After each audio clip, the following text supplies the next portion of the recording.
I find myself haunted by the concept of rota fortunae, the ancient concept of the Wheel of Fortune, which was a cliche even in Tacitus's time, in like 70 AD, and has been parodied and vulgarized by popular culture in the modern day, completely frivolously, as if there's nothing behind this. But during the Middle Ages, it became a widespread symbolic way of explaining without explaining the complexities of the world.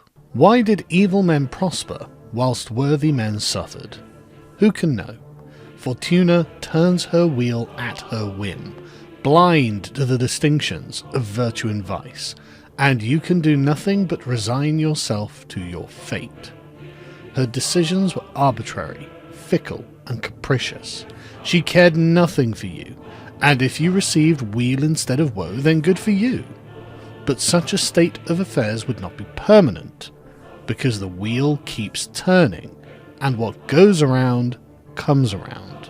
Rota Fortuna was a widespread theme in medieval literature, being originally popularized by late Roman statesman and philosopher Boethius as he contemplated his life while in prison for treason, for which he was eventually executed by his former patron, the Ostrogothic king Theodoric the Great. During this time he wrote a highly influential work called The Consolation of Philosophy, in which he reflected upon how he had been noble born, how he had risen to prominence under Theodoric, and then cast down, imprisoned, and he would be eventually executed. The influence of The Consolation on medieval thought can hardly be overstated. Into English alone it was translated for more than 1,000 years, by such famous figures as Alfred the Great, Chaucer and Elizabeth I, among others, let alone into the other major European languages. A 12th century French manuscript was discovered in 1802 and reinterpreted by German composer Karl Orff in his magnum opus Carmina Burana, which is based upon the medieval idea of rota fortuna. And though you might think you've never heard of it, you'll certainly recognise its most famous piece, O Fortuna. The Wheel of Fortune has 4 major stages, with 4 human figures to represent them at the different phases of their life. On the left is Regnabo, I shall reign. On the top is Regno, I reign. On the right is Regnavi, I have reigned. And the wretched figure at the bottom is Sum sine regno, I have no kingdom. This is the way that the Wheel of Fortune turns, and for us, it is turning so that we are at the bottom. In my essay about The Wanderer in issue 3 of Islander, I explore this point at length. I commissioned a translation of The Wanderer, and beside it wrote a long companion piece exploring the themes and similarities of the Earthstepper's journey through his world to ours, the turning of his fate upon the wheel. His position in the poem is slightly in advance of ours. Whilst he has lost his home to the pagan hordes, we are in the process of being dispossessed from ours, but the end result will be the same. The Earthstepper drifts listlessly through the world, sullenly reflecting on the pain of his fate and the transience of earthly things. Fortune's wheel turns, and the world changes. I'll let you read my article in your own time, though, as it's not the one I actually want to focus on here. Islander 3 also contains an article by Morgoth's Review called Progressives Against Fate, and it is a sublime examination of how the left is in perpetual struggle against the Wheel of Fortune. Liberalism and science were the Enlightenment's attempt to break free of the wheel, and all leftism is the utopian project geared towards arriving at that final end point where prosperity is a redundant word because no man will want for anything. The entire purpose is to abolish turns of fortune so that every man may live in the sunlit uplands forever. Morgoth picks up this line of thinking by examining the work of an influential leftist writer called Mark Fisher, who committed suicide in 2017. Fisher was more perceptive than your average leftist, and Morgoth explains how he found it peculiar that popular culture in the late 20th and early 21st centuries had calcified into a series of repeated and empty forms, which leaves the consumer, quote, as a spectator trudging through the ruins and the relics. In this way, Fisher, himself an Englishman, echoes back to the earth stepper, wandering through the rime-encrusted ruins of ages past, and wondering why things have decayed as such.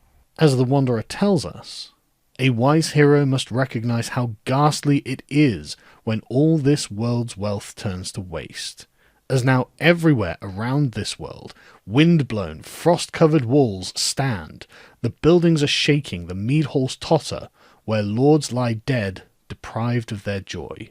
Though Fisher is concerned with the modern cultural decay of the West, haunting us with its relics from the past, we can see that he recognizes that, for us in our time, the wheel is turning and something has changed, and the future now signifies not the forever upward trajectory imagined by the Whigs, but instead the downswing looms before us, and there seems to be no escape from it. To the leftist mind, who has stigmatized all of the past as benighted, ignorant, and impoverished, this line of thinking is not just impossible to comprehend, but utterly heretical. As Morgoth explains, in desperation, they vainly scramble back to the theory for clues and answers, but none are found, and the path continues to descend, leaving the grand vistas of the view from the peak behind and out of sight. On the world stage, progressives far less benign than Mark Fisher react with dismay and confusion. This cannot be. The genuinely colossal resources at their disposal are deployed like armies to reconfigure the trajectory of civilization. The last great war is a war upon time and destiny itself. Suppose only we could reset things a little, like a great reset that ushered in more control of the population, the natural resources, the landscape. The data seems sound. With enough cajoling and authoritarianism, we can grab the hands of the clock and wrench them back, if not to summer, then at least to autumn. More complexity, more lines on graphs going up for eternity, more AI systems to carry the slack of incompetence, more hedge funds and tech firms commodifying literally every last resource and lifestyle choice, creating what leftist Yanis Varoufakis terms techno-feudalism. In the process, the last vestiges of creativity become like mulched leaves in the mud of a cold winter puddle. The utilitarian logic of the machine toys with euthanizing old people to bring costs down, while the afterglow of progressivism kills babies to make women feel liberated. Yet it grows ever colder, ever more barren and sterile. Not only are the progressives unable to change the course of this process, they seem incapable of grasping that it was their doing that brought us to this point. They are the ones who demanded the ever-increasing rationalization of our society, which ate away at the space required for the development of character, so that eventually all we have is a rigid, formalized, digitalized, and ultimately hollowed-out simulacrum of our own civilization. Are we nearly at the point of progress yet? If not, when do we expect to be there? I don't know if you've noticed, but as the GDP has gone up, things have actually gotten worse. Would I rather go back 50 years and sacrifice all of that GDP for a civilization which actually likes itself? A civilization that actually cares about itself and its children? Particularly in England, our world is in a slow-motion collapse around us, and all we are told in response to this is that we must have more of the same, or else something will go terribly wrong. I think actually it might be too late for that.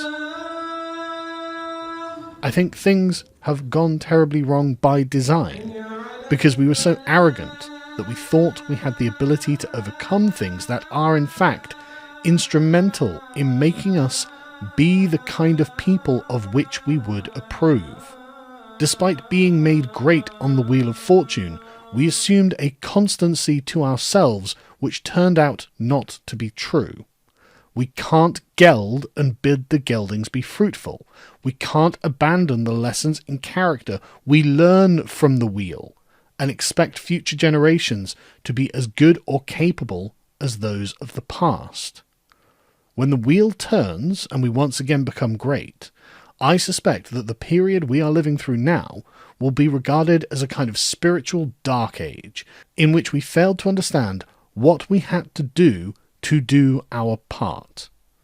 We will likely be looked at with revulsion by the people of the future, wondering how we could have been so ignorant and short-sighted as to think that the rules which governed mankind since our beginning no longer apply to us.